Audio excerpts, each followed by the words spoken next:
Evening. Welcome. Thank you for coming out to visit us on your Friday night, where you could be doing other things, so I appreciate your time. My name is Tyler Lamont, and I'm the marketing director for Patagonia in EMEA. I'm based in Amsterdam, and we have a wonderful program for you tonight that I hope you all will find very interesting, celebrating an incredible amount of work between Patagonia and Gore-Tex, where together we set out to solve an audacious problem. And that problem is to remove perfluorinated chemistry out of our outerwear. And we have some talented individuals here to show you how we've done just that without compromising performance. Literally 10 years of an incredible amount of hard work and collaboration and dedication and ups and downs and all arounds, and really landing in a place where we're really excited to share with you the journey that we went on. You'll be able to see a bit, as we say, behind the curtain, to learn from the individuals that have worked so closely on solving this issue for us at Patagonia. And not only that, between Patagonia and Gore-Tex, how we look to change the industry. At Patagonia, our mission is to save the home planet. And we know that every day we get out of bed and we do just that. It's an incredible amount of work. And this work is a testament to the level of effort that we've collectively done to minimize our impact, to think differently, to challenge the status quo, and really excited to share that with you tonight. So I do want to share a bit of a positioning video that kind of sets the tone, gets us in the right mood, starts thinking about where these products are showing up in our most technical collections within our alpine and snow categories. So I have a quick video for you now, and then I'll be back in just a minute.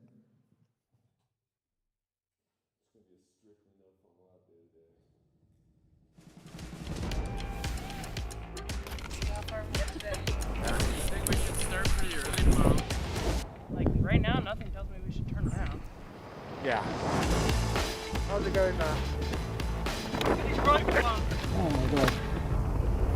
Preheated. Hi. That Aspen was the best. See your possibilities in front of us. Yeah, I think those. Face or Rich? Oh god. Danger zone here. Put on. He's all good there.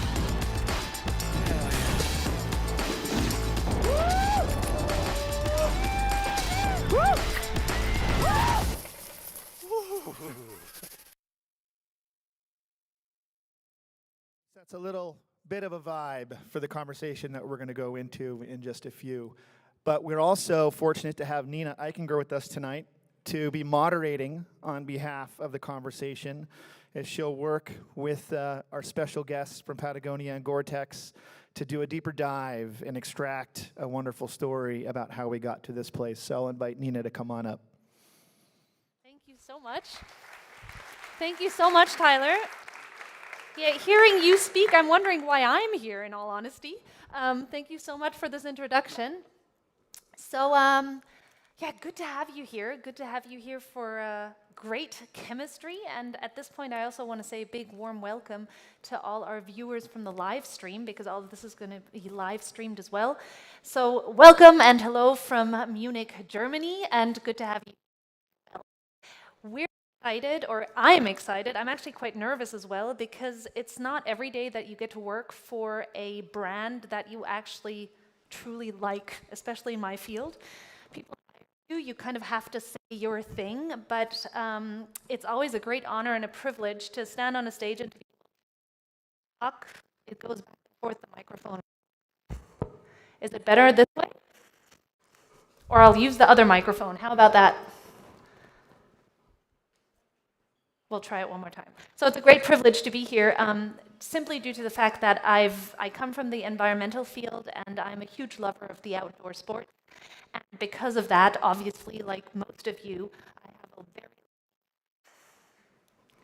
I have a very long history with both of the brands that are here today, and I can actually honestly say that I think my life has changed through, and I have really tested and lived with them for quite some years. So it's amazing to actually be a part of something that they're doing and to have a hands-on information and to have a look behind the scenes. Both of these companies, I think, are known for their innovation. I've worked for the ISPO for a long time for the Brand New Awards, but also if you come or work in the clothing industry, you really know how the outdoor industry, where a lot of you are probably situated and are really pushing boundaries and are taking their responsibility serious and are trying to make some positive changes. And I think Patagonia and also Gore-Tex really are pioneers in this field, and I want to say a big thank you for the work you do and the products you bring on this market. So I think we need to have one big applause for the two of them. Thank you. But as I'm talking, you're wondering, who am I talking to? I want to, like Tyler said, today is all about a new innovation you guys have launched together. It's about the new hard shells, the technical shells, which are without PFCs and more exact with the EPE membrane. And we obviously want to find out all about it. So thank you so much for being here. I have on stage the head of, I need to read this, Impact and Innovation of Patagonia. So thank you so much for being here. You're normally in Ventura, California, but you're on a little Europe tour, one could say. And so it's great to have you here in Munich. Matt Dwyer, could you maybe give us a sentence or two of what you do at Patagonia and Sure. how this all connects I would tonight? love to. First, it's just so nice to see this crowd, and I know and trust that there's amazing viewers on here too. And I just can't wait to tell this story tonight. My name is Matt Dwyer. I lead a team called Product Impact and Innovation at Patagonia. And Tyler nicely introduced our mission statement of trying to save our home planet. And my job is to live in the tension of trying to do that by making and selling product that has a footprint. So my team lives in footprint, past, present, and future, whether it's working on new innovations with our friends at Gore, whether it's cleaning up our supply chain, whether it's thinking about how the people are treated in our supply chain that make our things on our behalf. So really excited to tell some stories tonight. Yeah. Thank you very much for being here. And then we have by your side, she is the Global Strategic Marketeer at WL Gore and Associates. You're actually located in Munich, which I think is amazing because it's always good to meet people, good people from your hometown. So thank you so much for being here, and it's great to meet you. So please, everyone, give a warm round of applause for Lara Whitman.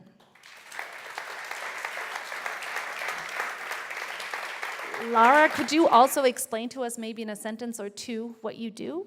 Absolutely. First of all, thank you, Nina, for those very, very sweet words, and also Tyler and Matt for having me and Gore here. It's a Patagonia event, so we are really honored to be here to represent Gore-Tex, me as a person. And as Nina said, I'm located here in the Munich area. I'm running the global strategic marketing at Gore-Tex, and that means, it's very cryptical, that means I try to bring the outside world and the Gore internal world together in the most beneficial way. And I've been leading the market introduction of a new Gore-Tex products that leverage this EPE membrane that we'll speak about more. I've been leading that project for the past few years, and probably for a little bit longer. And that means that it's really important for me that I'm very closely connected to the product people at Gore. I brought one of those experts here with me. Over there he sits. And there's so many people in our company who are scientists, who are engineers, right, and who have this material science knowledge. For me, it's really important to be connected to them. But then it's also important to be connected to the brands such as Patagonia, right, because these brands really bring our fabric materials to the consumers in the actual end use, right? And that's so important to us. And I'm really excited to be here today to speak about our partnership and also about this new material. Amazing. We're going to take a seat and just make ourselves comfortable. For all of you, just a little heads up so you know what's happening. We're going to have a talk here, and in case we don't touch on something you want to know about this whole thing, then we are going to have a Q&A after, so please save your question and keep it in your mind, and then please ask it at the end as well. And also, we're going to have some drinks at the end and relax. And like Lara said, there's a lot of people here from Gore, but also from Patagonia, who can give you a lot of insights. And we hope you'll stay, have a couple of drinks and mingle and, ask the questions that are on the top of your head. But we're going to start off now, and we're basically going to start off, I think, with a little history, if that's okay with you, Matt. So how did Patagonia actually start, being in the alpine sports? How did your mission start? Let's put it this way. Yeah, so Patagonia started as Chouinard Equipment, and it was really Yvon Chouinard, our founder, and his buddies making gear for themselves so they could go do things like climb El Capitan in the Yosemite Valley. They could start exploring and really invent a sport around mountain climbing as we know it today. I like to think about our history as a story in quality first. When you're building protective safety gear for you and your friends, it must not fail, especially when you start selling that gear to other people. So quality has been embedded since number one. I also like to think that the original story is one rooted in innovation. Innovation is not invention. Invention is creating something brand new.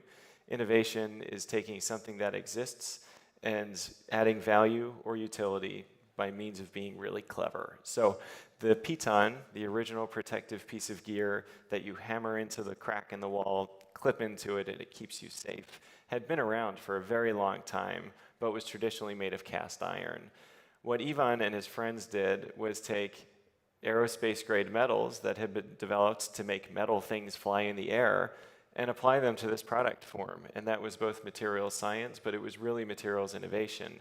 All of a sudden, they had this new product. It was very lightweight, it was very effective, and it let them climb these 3,000-foot granite megaliths that we all know today in the sport of climbing. So that was back then, but your job now is, product impact and innovation. How do you keep innovating? How does Patagonia go about, having this mission of, trying to be sustainable, but also trying to be innovative? How does that work together? Well, I'd say our mission statement is pretty lofty, and we have a lot of work to do, and I'm very thankful that my work is central to that mission statement.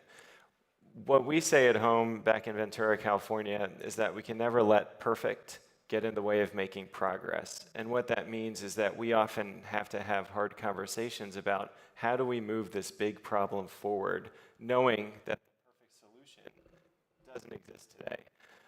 Do you want to pass that over? Cool, we can just do that. Hey everybody, I'm back.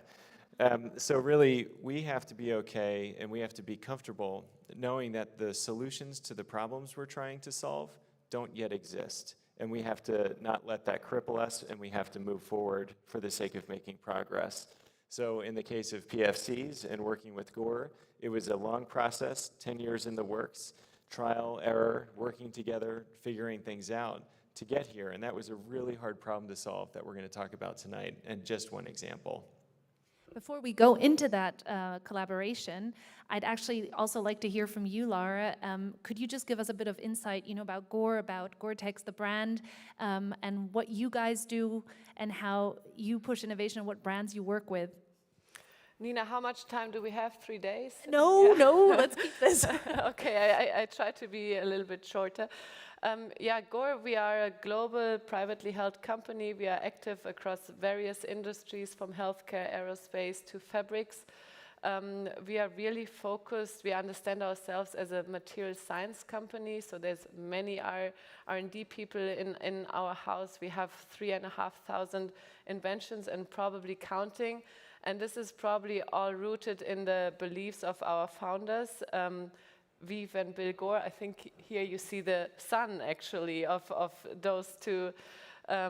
This is Bob Gore, who invented the Gore-Tex fabrics. But their belief was really that science can make a change, and can make a change to a better world, right? And that's kind of our core belief within Gore, and that's really important. And coming to the fabric space, I hope for everyone the Gore-Tex brand rings a bell.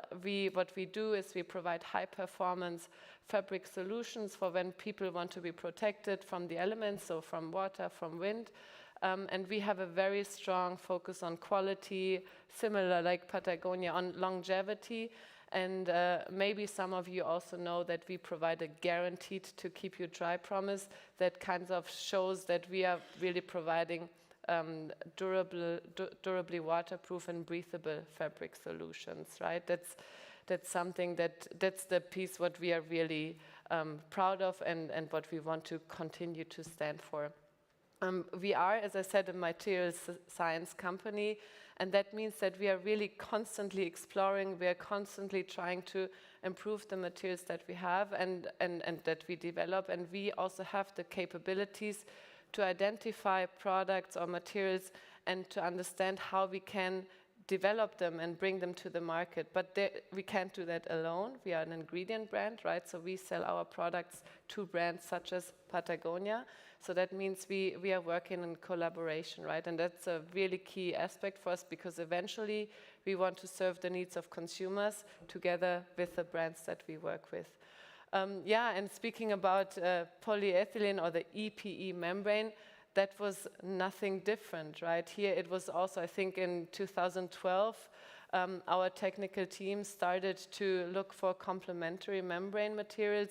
And just to give you an example, we are probably, at the moment, we have like 50 research projects in the funnel, and only 1 or 2 will make it to actual market introduction, right? So there is a lot of scanning, a lot going on there.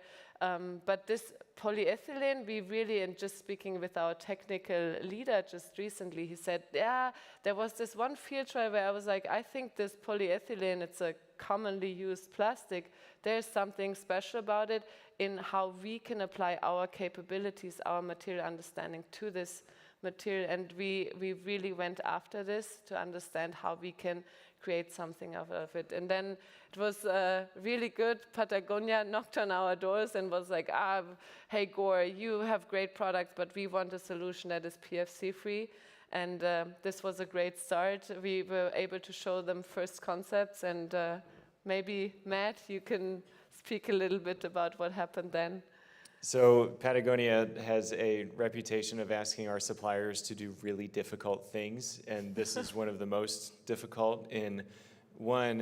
Our worst nightmare, at least the team that I have the privilege of leading, is that we make a decision for the planet. We make a decision that reduces the impact of a product, but that shortens the life of that product. Like, durability is still the best thing that we can do for the planet, and we don't want to take any days out of the life of that product. So quality, durability, repairability, that's what we think about.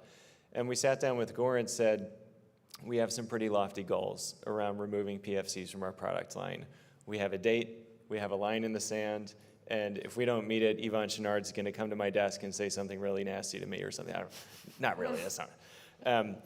But really, we have 2 constraints now, and it's not just performance, it's always performance, but now it's make it without PFCs.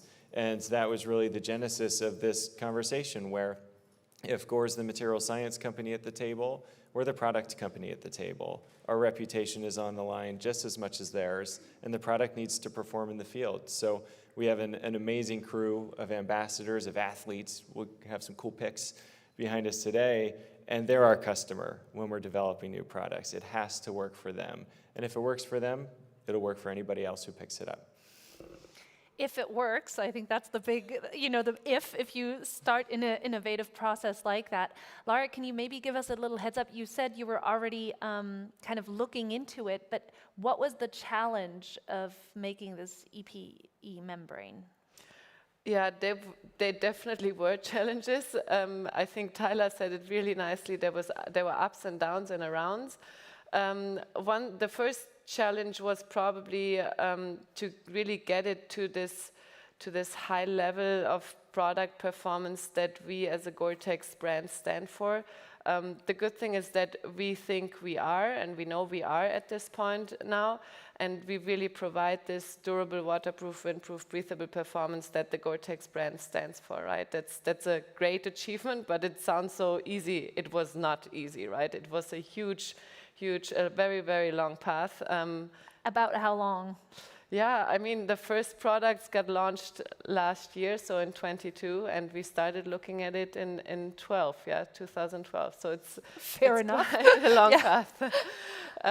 The other piece is probably, yes, I spoke about we do have a lot of scientists, we have a lot of material understanding, a lot of experience with various materials, but it was a new material to us, right? So we needed to first understand this new material, how it reacts, how we can work with it, how we can manipulate it. And the good thing is we did discover that. We did discover it in a way that it was possible for us to make this material now much lighter and thinner to the previous material. And this is important because also this helps to really reduce the carbon emissions connected to the production of this material, right? But it's different. It's different to before, and we needed to understand it. The third point probably was around supply and supply chain setup, right? It was a new material. We needed to have a new supply chain being set up. And this takes time. This does not always go as planned, right? But it does work. And we started quite slow. With slow, I mean providing relatively small volumes to our brands, such as Patagonia. Last year, we are going to become bigger over the next seasons, but I think I'll speak to that a little bit later. I just have two thoughts to add, and I'm sure folks in the audience are wondering, 10 years sounds like a long time. What the heck took so long? And even just 20 minutes ago, somebody asked me, well, why did it take Patagonia so long to remove PFCs from their product line? Or what was the secret magic ingredient that made it happen? And the answer is, it's just hard work. It's experimentation, it's failure, it's getting okay with being wrong most of the time. It's things coming back completely different than you thought they would behave. And I think just to put a finer point on something Laura just said, if anybody who's tried to buy anything in the last 2 years has probably had trouble finding it, and that is absolutely true in the apparel supply chain. So that we were able to do this through COVID with every headwind in our face possible and still get to market with some pretty rad product, I think is exceptional. Well, and as Laura just said, I mean, they were testing it in the lab, but it's both of your guys' reputation on the line, and Patagonia does stand for high quality. How do you go about, or when you heard, Gore said, I think it works, we tested it here, how does that continue? How do you field test it? Does it go out to all the great athletes straight away? Do you run it through tests personally first, or what happens there?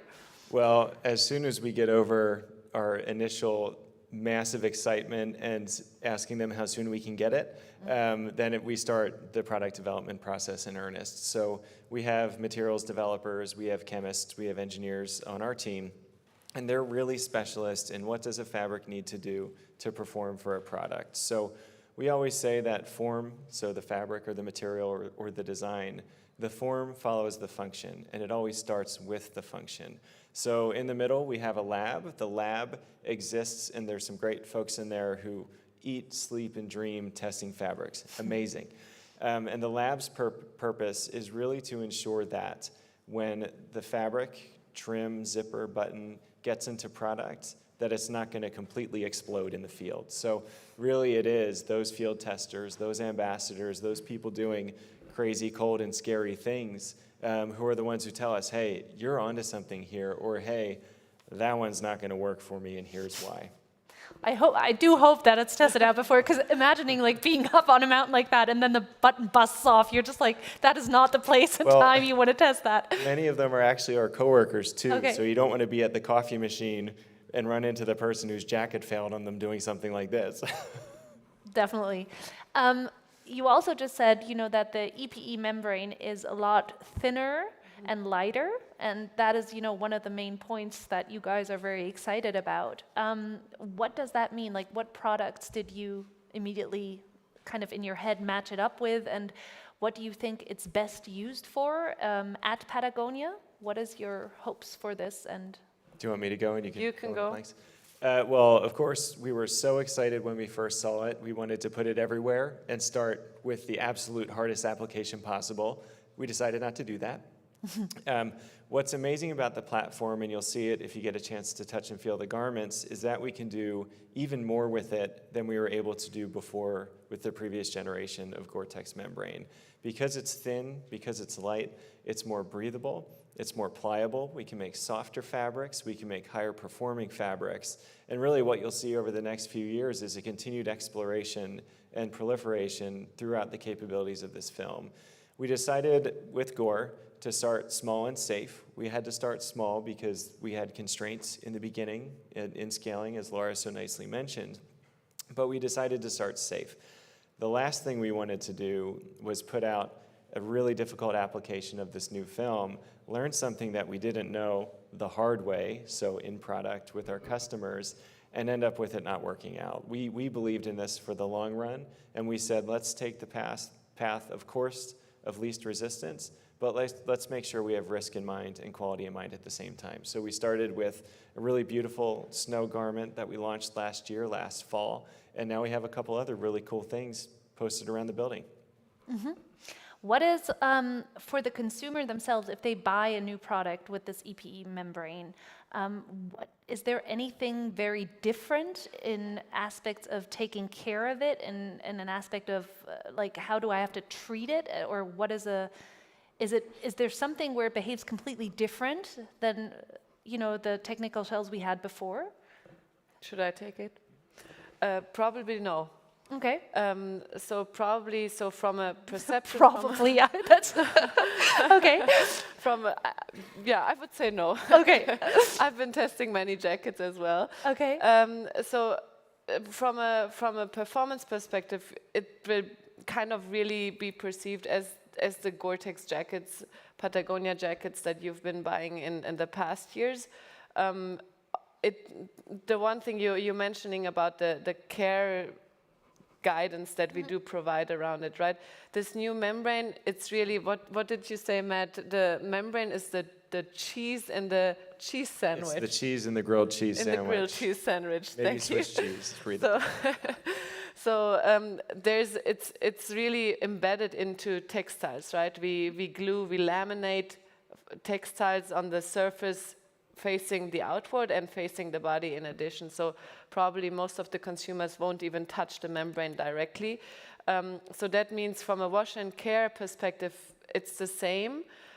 However, what we do want to mention in this context, it's important to wash and care for it, right? So that's something that we hear a lot. I think you at Patagonia, but also we at Gore-Tex, we hear that a lot, that consumers are even scared of washing their jacket because it feels so technical and they don't know what is in there and it is really expensive. So do I really potentially destroy it when I wash it? No, you don't. Please wash it, and really important also afterwards, dry it and apply heat to it, right? That's something that is so technical, and we're geeking everyone out that we tell this, but it's important to drive education here, because the water repellency on the surface of a jacket, that can be reactivated when you wash it. That means you take the sweat or the dirt that is on the surface, you take it away, but then you dry it, and then you need to put heat onto it, because this really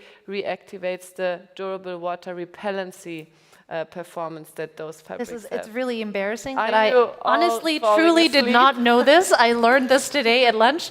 Can I just stupidly ask, I mean, you're all more of professionals in this field, but how many of you knew that you had to apply heat after? Oh God, wow. I am That's the pretty. idiot. You guys are awesome. I am the idiot. Thank you very much. No. Now you're making me feel even more stupid, but I actually do think it's a really important aspect, because I think a lot of idiots like me don't know. No, I don't think it's related to intelligence at all.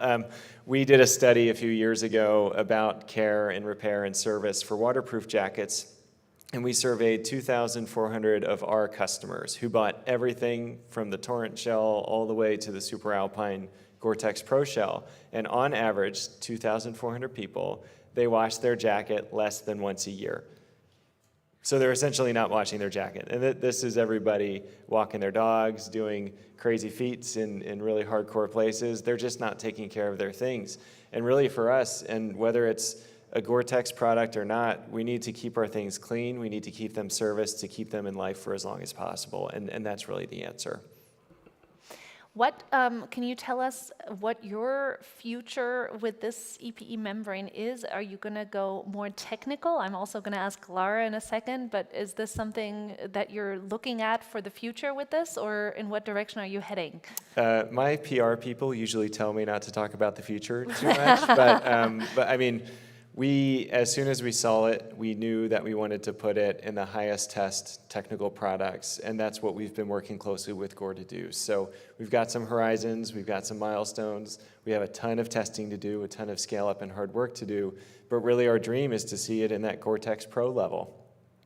And I think actually what's amazing is that, like you said, I mean, you combine it with other fabrics, and alone if you, I mean, feel the different things you have here, and I think, or that's what you said before, I think Patagonia is a company where you really used it with a whole lot of different fabrics. Is there any fabric or anything that you said, you know, I couldn't have imagined that it also works in that way? It's interesting. And full disclosure, I did work for Gore for 7 years. I've been at Patagonia for 10, so I've got a special place in my heart for Gore-Tex. And honestly, that we're here talking about this still has me floored. This is such a step forward for Gore. It's such a step forward for us in our product line. So even just to be here is amazing. But the first insight that we had about this membrane was the tangible or perceivable change and improvement in performance, both from a drape, so the softness of the fabric, how it kind of hugs your skin and moves with you, but also with breathability. And that came from our employees using first prototypes, and it came from our field testers. So the question then became, let's not ruin that with the fabrics that we pick. Let's make sure we can maximize and really spotlight these new aspects of performance that we have. Mm-hmm. Lara, the membrane was introduced to selected brands, I think, last winter. What would you hope the future brings? Matt is staying a bit, you know, behind the scenes about the future. What is your hope for the future? We can go into the near future, let me put it like Perfect. that. Yeah, yeah, exactly. You said it very right. So last year was the first introduction. We introduced that in the garments, in the apparel space with Patagonia, but also other brands such as Arc'teryx. We also introduced products with this new membrane in the footwear and gloves space. So that's an additional space where we go also with these membrane solutions. And we are really, as Matt also said, we are really making our ways up with regards to in what kind of end uses we put them, right? So that's an important piece for us at Gore, that we really make sure that the products perform in we call it the end use, where they're being used by the consumer. So we started in the less demanding dog walking, let's say going on a hike, going on a smaller hike kind of environment last year. We are becoming more technical this year, right? So we will have new products, really great products from Patagonia in the technical space with I think it's this alpine suit, it's the untracked jacket and pant for free riding. We will also have products from Mammut here, from the region, from Nerona and from Arc'teryx very soon. So that's all coming. So it's becoming more technical, and we are intending to go to that stage where also our most pinnacle product, Gore-Tex Pro, will be launched. With this membrane, and this is a constant evolution, right? So we really need to make sure that it's ready for those harsher end uses, and we are really testing in lab and in field, and the higher the demands are in the end uses, the higher also our tests are, right, before we bring it to the market. One thing I do want to mention in this context, and you spoke about those fabrics, right, is the bionic phase textile that's being used also in combination with the EPE membrane, and it's used in the Storm Shadow jacket from Patagonia as of this year. And this is really worth mentioning, I think, because Bionic, it's a very small team of people that started a really great initiative in Costa Rica. They are trying to set up a waste management system together with the local community down there to collect the waste, to collect the plastic waste on the beaches or on the sides of the streets in order to collect it, wash it, scrap it, and eventually turn it into a textile, and eventually turn it into even a high-quality Gore-Tex laminate. That's a huge achievement. That's nothing that, again, nothing that can just be done like this. But here it was really Patagonia is the first brand to launch this material this year, this fall. And they really pushed it, right? They really made it possible that it's not just a concept on some PowerPoint slide, but it's really an actual product being sold to consumers, right? So we are really taking this waste in Patagonia, put it in parts of the face textile of a Gore-Tex laminate, and eventually it ends up in the Storm Shadow jacket. And it's really great to see how Patagonia wants to use those examples in order to drive change, to bring things out where it's not yet 100% sure, will this become super big? Yeah, but we are really trying to make it big, and I think that's very important. Yeah, I think on that note too, achieving our mission statement, saving the planet, is not a competitive problem, right? So the bionic textile, yes, we asked Gore some really hard questions, and we're very thankful that they got it done, but that's a fabric that anybody can buy, and that's really our goal. So I'll tell a quick story and then I'll stop. No, please. We spent about 7 years developing a supply chain around recycling end-of-life fishing nets. So collecting fishing nets from Chile and Peru that would otherwise be burned, buried, or at worst cut off in the ocean. Fishing waste is the most deadly form of ocean pollution from a biodiversity perspective. We launched it in our down sweater just a season ago, and that was really the crown jewel for me, is seeing it in a fabric form and a beautiful product. And we showed one to Yvon, and Yvon Chouinard, our founder, and he puts it on, zips it up, puts the hood up, kind of rustles around for a minute, and he says to us, this is a 10 out of 10. This is the perfect product. It fits, it's designed for function, you have the environmental story, there's a social story as well. And we were just like, yes, sweet, we got one. And then in the same breath, he says, when am I gonna see it from other brands? Right, so to him, our founder, and really throughout our organization, it's that this work is not competitive. Yes, we want to do it first to de-risk it. We want to tell the story in our way, because I think we tell pretty darn good stories, but then let the world have it. If it's that good for the planet, why would we keep it to ourselves? Mm-hmm. Well, and that's kind of I think that's a round of applause. My question exactly there is, are there any final hurdles for the clothing industry to go PFC free now? I mean, do you think there's still some hurdles, or have you paved the way? It was a really hard problem to solve, and we'll be PFC free at the end of 2024 throughout our product line, of course, including our products with Gore. And we believe that what took us 10 years will take others 2 or 3. And that's us doing the hard work. It's us providing the activation energy, and really doing the legwork to ensure that when other folks come to the table, when the tides rise and lift all the boats, that the solution is ready, and we believe it to be today. And I couldn't have said that 10 years ago, it just wasn't. Where do you think the clothing industry will be? I mean, you just said, it'll take them a couple of years, so let's imagine it's PFC free in 5 or 10 years, but where else is the journey heading? I think it'd be easy for me to punch down on other brands, call them out for fast fashion and whatnot. And in real life, our approach is to call them in. And many of the things that, frankly, we've been yelling from the fences at folks to do over the years, and use better materials, evaluate your carbon footprint, let's talk about microfibers, all these different things that we've chosen to lead on, other brands are now doing. I'm seeing so much amazing work happening from some of the brands that we mentioned earlier, from others who you might think have no credibility in the sustainability space. So to see that happening is amazing. And that leads us back to the question of us, which is, what are we going to go do next? How do we stay out front? What's the next big problem to solve? And for us, frankly, that's the pollution that happens in our supply chain. That's coal being burned on site, that's wastewater being discharged, that's how are the people being treated who are making our stuff, and that's our next journey. Mm-hmm. How does a collaboration with Gore-Tex count into that, and how do you plan to work together in the future? Like, where do you think you're going to meet up again? How are you going to stay together? And is it, you say it's something you love to inspire other brands. Gore-Tex is also a brand where they say, we love to be inspired and we love to have a challenge. We love to work together with people like that. So how is that future of collaboration going to work? And what is your hope there?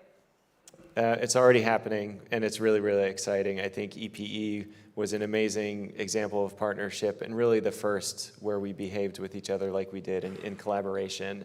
But what's happening next is really teaming up to look at how do we leave the supply chain community better than we found it by means of being there and being present. So really our goal is not reaching a net zero, it's not reducing our footprint. All those things will happen along the way. But it's leaving these places where the pollution is happening on our behalf better than we found them and cleaner than even our backyards. And that's some of the work that we're brainstorming now, which is super fun. Mm-hmm. Do you have any hopes or dreams, Lara, which you'd like to say? I think one thing that is still in the process of changing is this aspect. I think we mentioned it a lot around longevity, right? Really trying to understand, okay, so how can I use my gear for longer, but also what's going to happen after I no longer want to use it? Do I resell it? Yes, there is already examples, but this is really just in very, very small areas, right? So I think it's important for us as consumers, as businesses, to understand really what can we do in order to really use products for a long time. And repair it. I think, Matt, you mentioned it in the beginning. Repair it, resell it, right? What can we do? And I think that's something that I hope that will be better understood in the next years, and then really also better lived in a way, right? So love it for longer is something that we like to say as well. Well, and I do think that's the future. Thank you so much for both of you for being here. I do have one or two more questions, but I would like to open up the floor because, as I learned before, you guys are probably better in this already than me. Are there any questions you guys have that you would like to know about this new membrane, about Patagonia, about Gore-Tex? I have a microphone. Would anybody like to ask a question? There's a microphone in the back. Yeah? No? Yes. Here, or I think Susie's coming in the back. Here, I'll just reach. Okay, my name is Martin. What is the main difference between between your shell of EPE membrane and other shells like EcoShell from Fjällräven or Damitax? What is the point to tell my customers?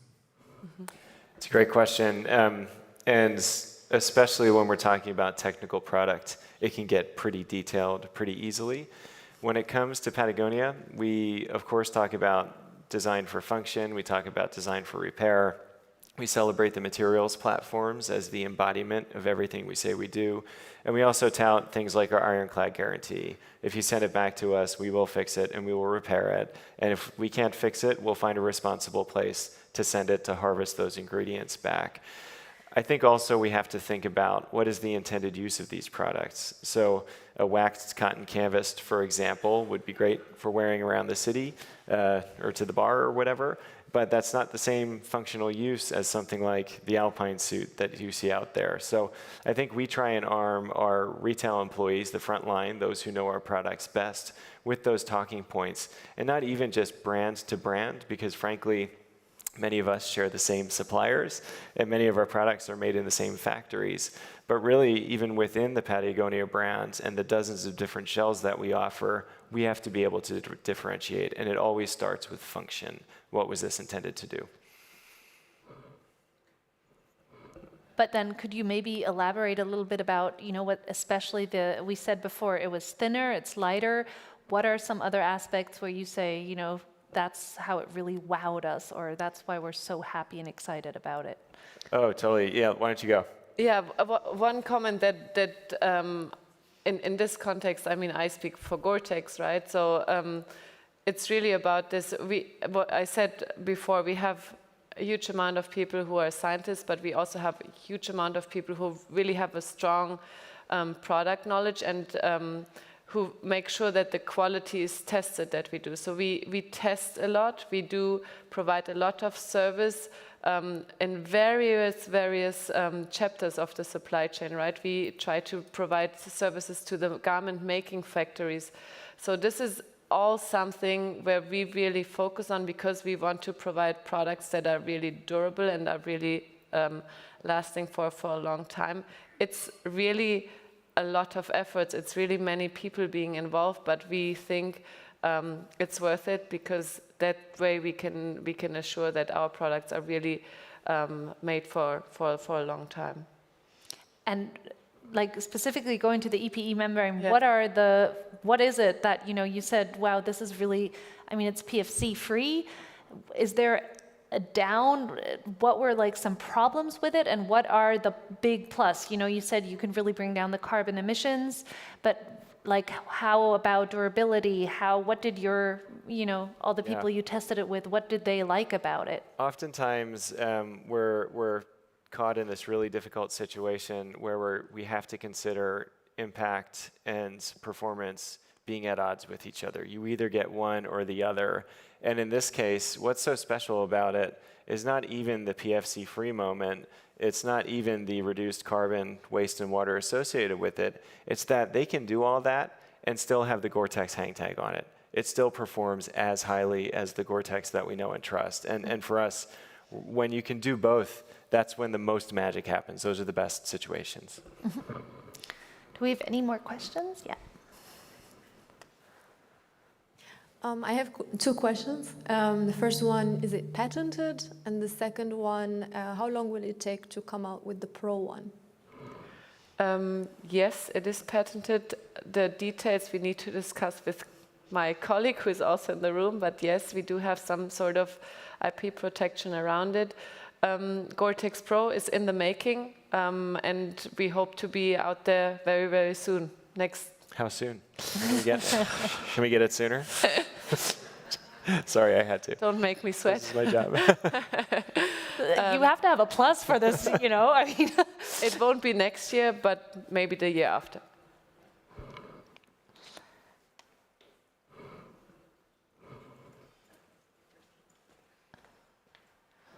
Hi, thank you. So my question, I think we have touched it, like both of you have touched it on a few points, but maybe each of you could kind of summarize or give his view on it.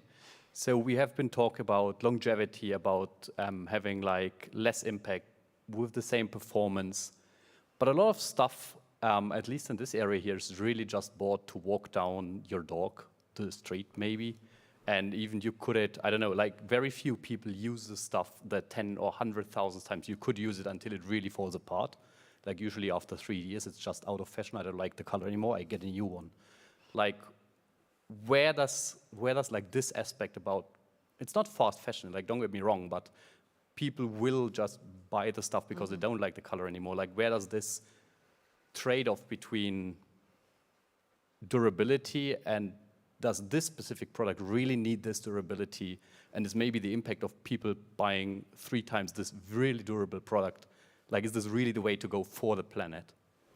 Yeah, I think we've waded into the consumption topic, right? And, for us, one of our design principles is timelessness. So, of course, quality, durability, repairability, but we're not necessarily chasing trend. And the down sweater that we just released with this Bureo Net Plus fishing net material, you can tell it's a down sweater. It keeps the same design ethos. It is different in every way. We touched every bit of it, but it's still the Patagonia down sweater. And I can't blame or shame consumers for wanting new, fresh things. I just can't, right? I'm a consumer too. But really our role as brands is to try and reframe what responsible consumption is. It's not saying you need to stop buying clothes.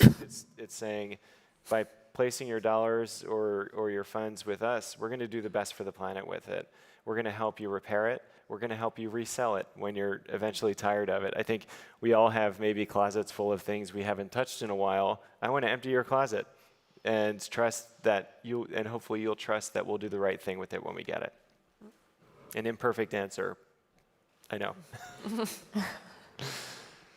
Nothing really to add from my side, sorry. I hope that's okay. Any more questions? Nope. Oh, there. A comment. I'm not. No comment. This is probably a super nerdy question, so sorry about this. But Lara, you mentioned the supply chain. Did you have to set up a new supply chain, or did you just have to readjust? And for you, Matt, supply chain working. You said that you have or you share the supply chain with quite a few other brands. Now, looking into the supply chain issues, is there any goal of collaborating with other brands? Do you want to go first? I can go first. So it's probably a mix in some areas. So it's for me, it's also unbelievable. As I said in the beginning, I'm not a super deep product person, but I know that there's also many new ways how we make this membrane versus what we did so far, also in the processes. So that means that there's areas where we had to set up completely new supply routines, processes, and there's others where we can use existing machines, for example, right?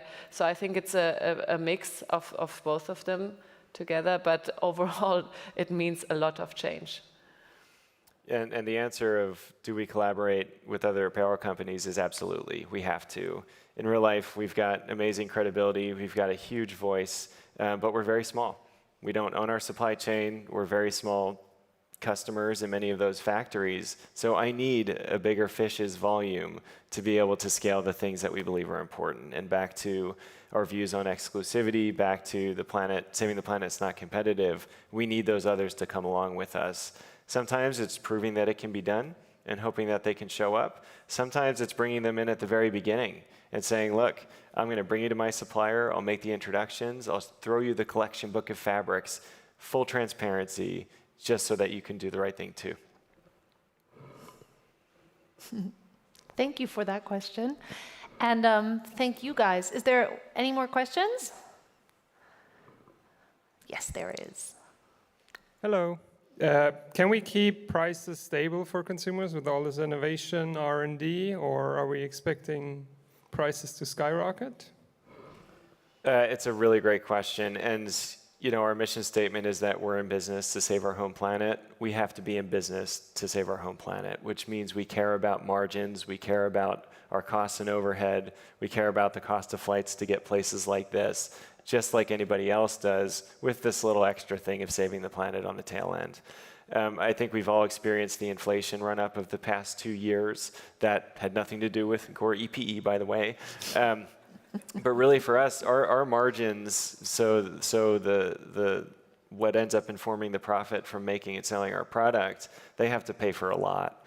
And we can't just raise the price because we have a fancy new raw material to put in the product. So a lot of the work that we do is the orchestration of how do we launch first and best, but get it to scale as quickly as possible. And to that earlier question, which is really a perfect one, that's another reason why we need companies much larger than ours to step in and help scale these things. One more over here. Right here in the second row.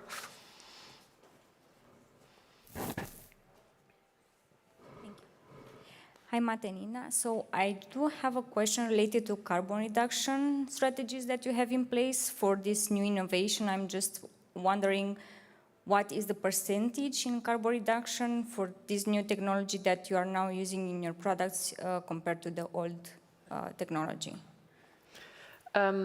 Yeah, so that's a little bit of a tricky question because what I said earlier, the membrane is the cheese in the grilled cheese sandwich, so there's other layers to it, right? So it depends on what are the other materials that you put there in addition. What we do see is that there's a range, right? So it depends on the additional material that is in the, we call it laminate, but it can span from 10 to 30 to 40% even in some cases, right? So that's the ranges that we see when we compare previous laminates versus the ones that we are providing to the brands right now.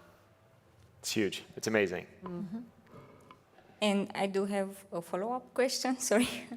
I'm wondering if you have any take-back initiatives put in place. So, for example, I, as a consumer, I have some old clothing, and I don't know exactly how to recycle them. Can I just go to a shop and tell, the shopper that I would like to? So for Patagonia products, we have our worn wear business, and it's a very close thing to what you just described, and that's sell us back your gear. We'll make sure it gets to the right place, whether it's to be repaired, to be resold, whether it's in amazing condition and you just don't like the color anymore, we'll resell that too. Or if it's really thrashed at the end of its life, we'll have a responsible disposition for it. So a lot of the work that my team does is in new recycling technologies, taking complex non-recyclable materials today and figuring out how we're going to do that in the future so we can extract those resources and use them again. One more back here, yep. I'm sure you have your figures. Is the EPE membrane as breathable as the older Gore-Tex membrane? Our testing says it's better. Really?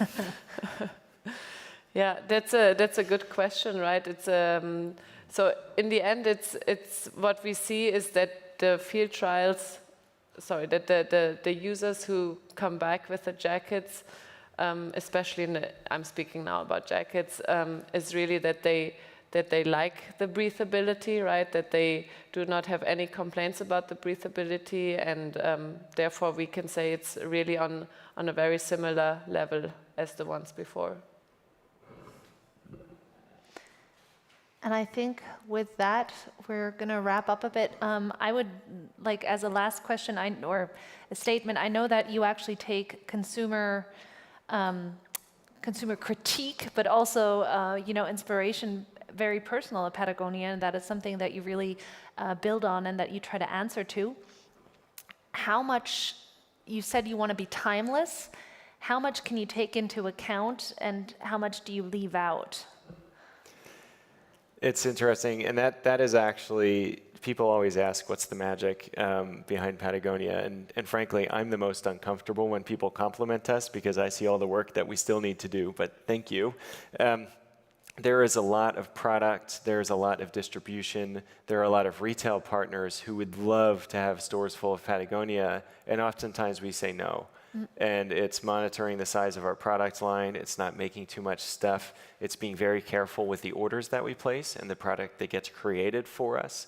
Part of it is to protect our brands. We don't want to discount all that often, but it's really coming from the place of responsibility where we don't want to bite off more than we can chew. We don't want to end up with a Patagonia down sweater on every corner and every color either. That's not success for us. So those are actually some of the hardest conversations is we could triple our business in 2 years if we wanted to, maybe quadruple. We just could, but we're choosing not to. And thankfully, our owners, the Chenards, and our board aren't telling us to do that either. They're allowing us to run our business responsibly. Mm-hmm. How about Gore-Tex? Big question. Let me put it like that. I think it's important that we, I'm really struggling with this question, to be honest, but... Well, I'm wondering, because we're going to have drinks and food in a minute, and some cocktails, how open you are to suggestions, to hopes and dreams of the audience here, and for inspirational talks, and how far that goes, and how much you can incorporate that, or if you say, we're working in a very scientific field, maybe that's So I think it's for us. It's really important to be collaborative, right? Mm-hmm. So it's important to speak with the brands that we directly provide products to. It's important to speak with retailers, as many as of you are. It's important for us to understand the consumers, right? So it's really this outside perspective is very, very important, and then it goes into the internal world in a way where we are those scientists, as you say, where we may even be a little bit protective from time to time. But I think in this space also we are becoming more open. We see that we need a change that is, we have capabilities, but I think this can be even better exploited when there's others who can bring in ideas as well. So from that perspective, we are super open, and we are becoming more and more open. Well, and I think, as you said, you know, you have a lot of products or a lot of ideas and already like the first solutions out there. You said before, you know, we have sometimes 50 projects at the same time, and then maybe one of them becomes something.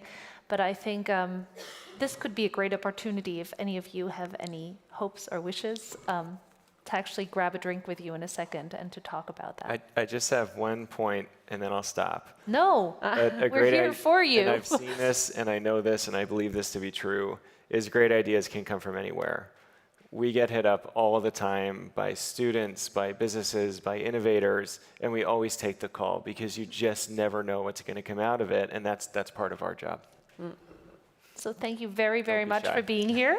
Don't be shy. Have some drinks with us, and please have some conversations. Also, if there's some hard conversations you want to have, I think both of you are open for it. Yes, maybe in the first hour, not after the 2 or 3 drinks, but then we'd appreciate your feedback. And thank you very much for coming, and thank you very much for watching from the live feed. Thank you. Cool. Thank you. Thank you, Matt. Thank you. Thank you, Nina.